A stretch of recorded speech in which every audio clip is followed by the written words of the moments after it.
Bonjour les amis, bienvenue sur la chaîne des investissements Power Trade. Alors aujourd'hui j'ai arbitré en vendant 22 ASML qui avaient bien monté, donc on en profite pour tirer une partie de nos bénéfices, on garde encore ce titre en portefeuille. Ces ASML ont été vendus à 649,50 € et en contrepartie, nous avons arbitré. Nous avons donc acheté 55 BNP Paribas exécutés à 60,20 €. On a fait re-rentrer dans le portefeuille ALD qui revient en force dans notre portefeuille. Nous en avons acheté 120 exécutés à 11,24 €.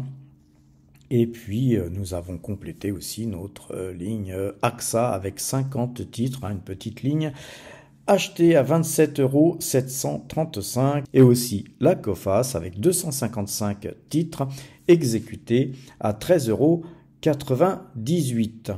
Alors, l'ensemble de ces opérations s'est effectué sur un compte titre PEA, mais nous avons acheté aussi 200 autres titres ALD exécuté à 11,24 € sur le compte de ma SCI. Et donc voilà ce que nous avons fait aujourd'hui. Alors les amis, regardons un petit peu le tableau récapitulatif de nos valeurs. Et on voit que ça a pas mal bougé aujourd'hui puisque ASML n'est plus aussi pondéré dans notre portefeuille, mais néanmoins elle reste dans la tête du peloton des valeurs les plus représentées de ce portefeuille.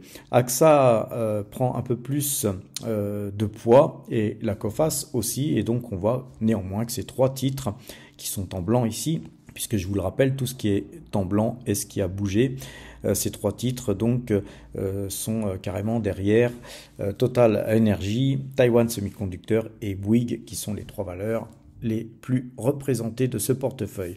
La BNP aussi, elle, maintenant représente plus d'1%. C'est important aussi ce terme de pourcentage en allocation d'actifs.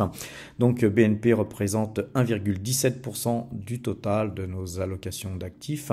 Et ALD qui fait sa petite entrée, puisqu'elle revient dans notre portefeuille, représente un peu moins de 0,50%, mais c'est, ceci dit, une belle ligne déjà pour une première pierre, puisque vous le savez, quand je rentre en général sur une société, il est très très rare que je bourre et que j'achète des grosses lignes. Je préfère acheter en plusieurs fois afin de lisser un prix d'achat.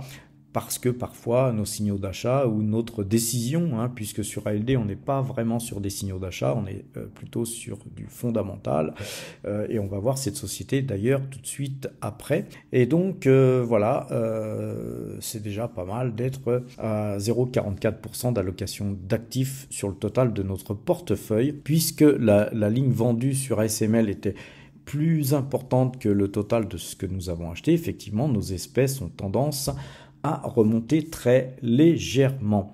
Ceci dit, encore une belle journée aujourd'hui, puisque le total de notre portefeuille s'apprécie fortement, et aujourd'hui nous totalisons plus de 10,42% de hausse par rapport au 1er janvier 2023, et donc depuis le début de l'année, c'est 77 916 € qui sont engrangés et que nous avons dans les fouilles. Alors hier les amis, je vous avais montré le portefeuille Power Trade sur Morning, et donc nous avions de mémoire 4,61% de rendement total, et on voit sur Morning, et c'est ça qui est intéressant sur cette plateforme, on voit que de 4,61% nous sommes passés à 4,67%, puisque nos arbitrages ont fait que nous sommes replacés sur des valeurs qui procuraient plus de rendement que ASML, et donc c'est bien normal de voir le rendement total de nos dividendes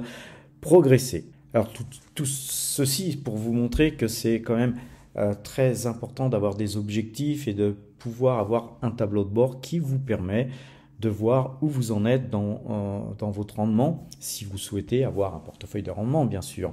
Et c'est aussi quelque chose qui est encourageant, quelque chose qui est motivant, hein, puisque quand on commence à faire de la bourse, c'est quand même intéressant d'avoir un tableau de bord qui nous permet de voir un peu l'évolution de tout ce qu'on fait, que ce soit graphique ou autre. Alors les amis, hier je vous avais montré un petit peu l'ensemble des valeurs et on voit que effectivement moi je préfère le mettre en ordre montant des dividendes croissants. Donc on voit d'abord les dividendes qui sont les plus gros qui nous sont versés. Alors évidemment, puisqu'on a une très grosse pause totale et énergie et que c'est une valeur qui nous donne un bon rendement, évidemment, cette société est la première à nous verser le plus gros dividende. Ensuite, on a Petrobras, ensuite on a Bouygues, ensuite on a la Coface et AXA, et etc., etc. Donc c'est assez intéressant d'avoir toujours ça sous les yeux, de façon à pouvoir modifier parfois les choses quand un titre a beaucoup monté. Alors, quand on va à la fin de ce petit tableau et qu'on clique sur pays, on voit aussi quelque chose d'intéressant sur Morning, c'est les allocations d'actifs que vous avez allouées pour chaque pays. Alors évidemment, vous voyez comme moi j'ai un PEA et les PEA en fait nous permettent de défiscaliser, donc on est beaucoup investi en France et ça c'est quelque chose qui avec le temps va se réduire, hein, puisque j'ai quand même l'intention de diversifier un peu plus géographiquement et bien qu'on soit déjà relativement bien diversifié, mais on est encore à mon sens un petit peu trop encore axé sur l'Europe. Et donc en retirant la France, hein, quand on clique sur France, voilà, ici on efface la France de ces calculs. Ça nous permet de voir hors France sur quoi on est le plus investi. Et on voit qu'on est investi avec Taiwan Semiconductor à 4%, à 3% aux États-Unis, à 2% aux Pays-Bas et à 2% au Japon et 1% en Norvège avec DNO ASA. Voilà, c'est très intéressant de voir un petit peu. Donc on va remettre la France et on voit qu'effectivement à partir du moment où on met la France, on est beaucoup plus investi en France qu'ailleurs. Mais c'est très très important, je vous le rappelle les amis, de diversifier géographiquement.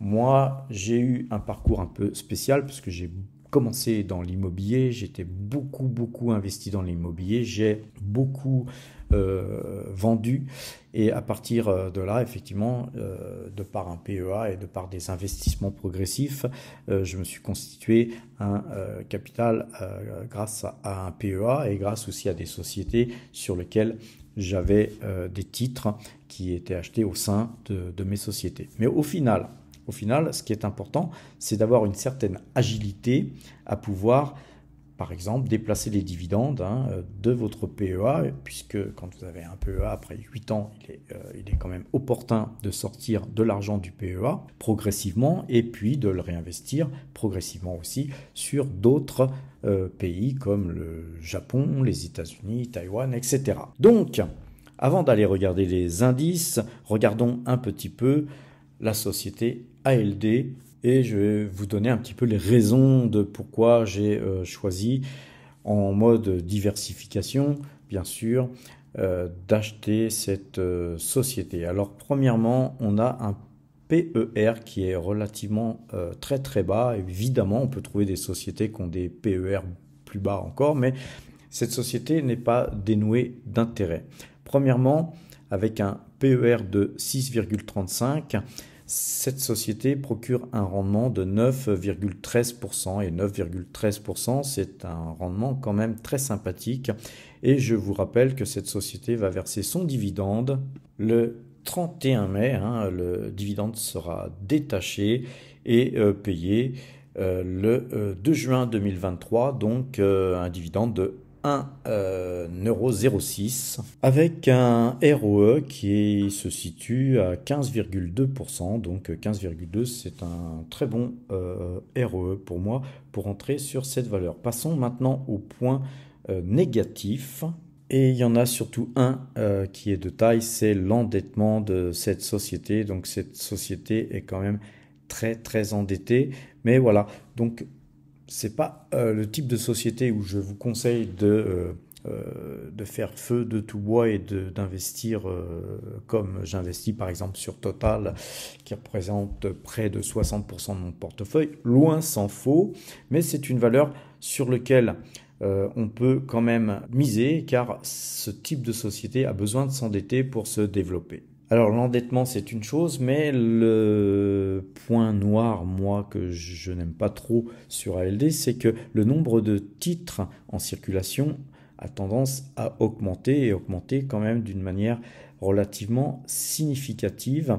Et donc on voit qu'on est dans une tendance d'augmentation de titres, moi qui me plaît pas trop, mais voilà, c'est dû aussi à la capacité d'endettement de cette société, hein. Évidemment, la société ALD est détenue en partie par la Société Générale qui, effectivement, peut prêter à ALD moyennant effectivement une, on va dire, allocation d'actifs supplémentaires, et donc effectivement la Société Générale rentre dans le capital de cette société de plus en plus fortement, et donc ça a un côté négatif, mais c'est un côté rassurant aussi, puisque si la Société Générale prête à ALD, c'est qu'elle pense que les perspectives de cette société sont bonnes. Alors bien sûr les amis, vous savez qu'avant d'acheter une société, on regarde toujours le graphique afin de se donner une raison aussi graphique, de façon à faire un achat de manière optimale. Et là, quoi dire d'autre qu'après une baisse très conséquente, puisque cette société est passée de un peu plus de 13 euros à en gros moins de 10 euros, hein. Je pense genre 9,70 € ou quelque chose du genre. Mais là, nous sommes devant une petite remontée avec un canal haussier qui est en train de se dessiner.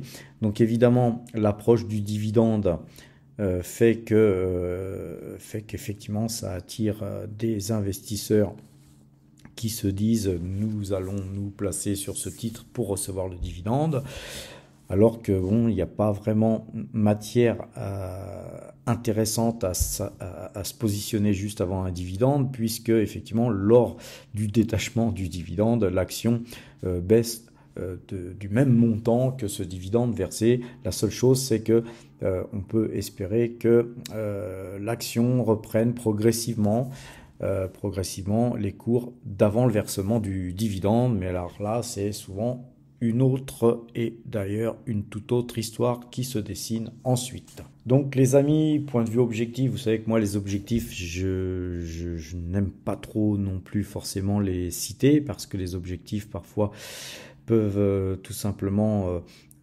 être ratés. Mais là, on voit qu'on a tout un tas d'ombres, hein, là, ici, et tous ces fils que vous voyez là sont une zone que visiblement ALD n'a pas pu passer, et que à mon avis, hein, sur les 13 euros, eh bien, personnellement, je pense qu'il faudra penser sortir. Car ça va être une zone où on va batailler beaucoup, quitte à revenir après un peu plus haut, hein, si jamais le marché estime qu'on peut passer cette zone. Une fois qu'on aura passé cette zone, effectivement, on pourrait revenir acheteur fort sur le titre. Mais disons que moi, au prix où j'ai acheté aujourd'hui, certainement qu'on va mettre du temps pour que le dividende soit versé, et que les cours n'atteignent pas forcément les 13 euros avant le versement du dividende. Donc deux cas de figure. Le premier cas de figure, on atteint la zone des 13 euros et je sors avant le dividende. Nous aurons quand même fait un joli parcours, et puis voilà, on se pose et puis on verra. Soit on est en deçà des 13 euros, on touche le dividende, et puis avec le temps, on arrive sur les 13 euros, où on s'approche des 13 euros, et on vendra de toute façon nos titres, car graphiquement, il y aura toujours cette zone de turbulence qu'il faudrait passer avant de voir ce titre vraiment repasser haussier.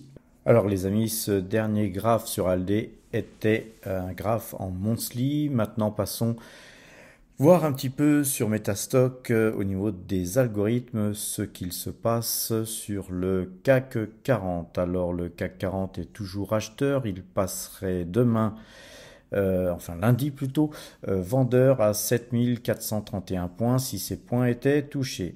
Le S&P 500 quant à lui, toujours acheteur aussi, passerait vendeur à 16 089 points si ces points étaient touchés. Il est 17h41, donc le S&P 500 n'est toujours pas clôturé, mais néanmoins il passerait lundi vendeur si 4183 points étaient touchés. Il ne se passe pas grand-chose du côté du Brent, hein, il montait, il rebaisse, il est toujours acheteur, donc on va pas regarder le graphique du Brent, on va pas perdre du temps à ça. Par contre, on va regarder un petit peu l'évolution graphique de notre façon de travailler sur les marchés futurs et donc aujourd'hui non plus pas de compteur à pépette, je suis un petit peu pressé. Nous allons donc juste nous cantonner à voir l'évolution graphique de notre perspective qui commence à redevenir bonne puisque aujourd'hui nous faisons encore une bonne journée avec 4459 points de gain depuis le 1er juin 2022 sur les 4 indices que nous traitons, c'est-à-dire le CAC 40, le DAX, le S&P 500 et le Brent. Voilà les amis, je vais vous souhaiter un excellent week-end puisque nous sommes vendredi. Portez-vous bien et à lundi.